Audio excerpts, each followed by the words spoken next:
मुख्यमंत्री bus driver को आक्रमण सह बस भंगारुजा गंजाम जिला सानखेमुंडी ब्लॉक कराखंडी ग्राम निकट में देखा मिली अभावन घटना। मुख्यमंत्री बस को अटकाई किसी युवक माड़ मारी अभियोग होईछि। बाइक रे दुई युवक आसी बस को अटकाई ड्राइवर को गाड़ी गुलज करने सह माड़ मारी बस को भंगारुजा करते।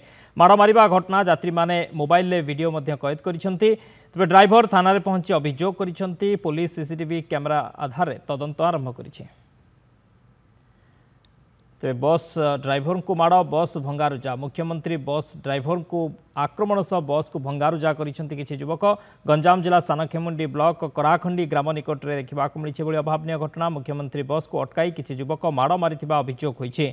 बाइक रे दुई युवक आसी बस को अटकाई ड्राइवर को गाड़ी गुलज करने सहित माड़ मारी बस को भंगारुजा करथिले।